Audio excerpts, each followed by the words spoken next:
The sequels are nothing like the novel story when the stars of the story don't even have valuable input in them. It's all left to the dust, neglected.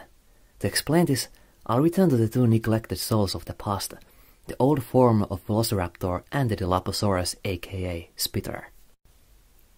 So now that there's plenty of evidence about Velociraptor having feathers, it's not unreasonable why Jurassic Park 3 updated them to those modern standards. But it will never cancel the previous two films having raptors that were cosmetically different to those seen in Jurassic Park 3. So what the hell happened to those? We can't just assume that they didn't exist during Jurassic Park 3. What the dream sequence implies is that raptors have always been like that. Wait, what? That makes no freaking sense at all! Those reptilian forms exist in the movies. As underused as they were in the Lost World Jurassic Park, it is still undisputable evidence about there being more than one form of Velociraptor in Site B. Let's not forget the first movie either. And no, the female form of Jurassic Park 3 does not count as a substitute. Those things were unique. As inaccurate as a lizard-like raptor is, will it still be useful? Heck, there's plenty of potential. Why not just pit these guys against their feathered kin? And will this only explain the cloning issues InGen had when first cloning these deadly mothers? Seriously, don't cancel them out even if they are inaccurate. Seriously, don't cancel them out even if they are inaccurate. And the champion of neglected potential. Yes, the Spitter from the first film. What the hell happened? The scene where it kills Wayne Knight's character in the jeep during the first Jurassic Park was the first and last time we ever saw it again. This is a total waste of potential. And I guess that's all because of the vibrating cowl. Is that an excuse to ditch it completely? Do we really know enough about this particular species to tell whether or not A, it was a juvenile, and B, will lose the thrill when becoming an adult? Well, none of this can ever be answered if you don't like the damn thing. Besides, isn't the venom a badass ability? It's Michael Crichton's invention after all. That'd be the same late fellow who we can thank for Jurassic Park in the first place. This creature has been criminally underplayed in the franchise, and I among many others believe that it deserves better than it got. Come on, Dilophosaurus is among many other well-recognized creatures in Jurassic Park. Put it in the next installment. And of course the main issue, the story. How hard can it be to come up with one that doesn't try to be a gimmick in order to impress us?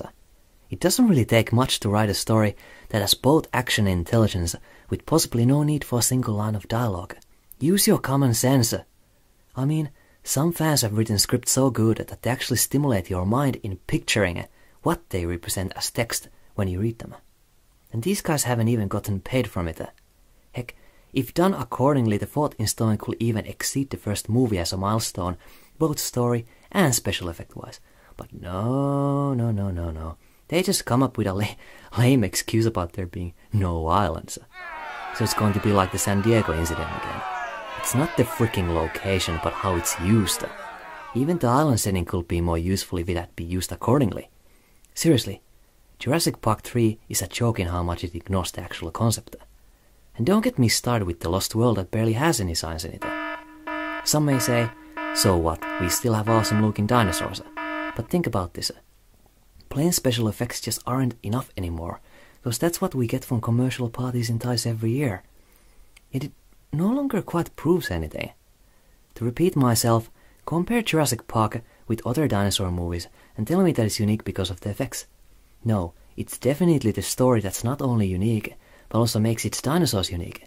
That's if they won't treat it like a fucking sellout. If all they can come up with is some half-cheek crack dream about mutated Homocraptor dinosaurs, I doubt they can pull out a movie worth waiting for over 9 years. Seriously. They've got to be more creative than that. Dinosaurs are real extinct creatures. What made the first Jurassic Park so good was that in that universe they have a good reason to exist again as more than fossils without useless mumbo-jumbo technicalities. Whereas other dinosaur flicks are really just total make-believe. It has that small fragment of believability that no other dinosaur movie has. It tells us about our own arrogance towards the power of genetics. We want a genuine story with genuine dinosaurs.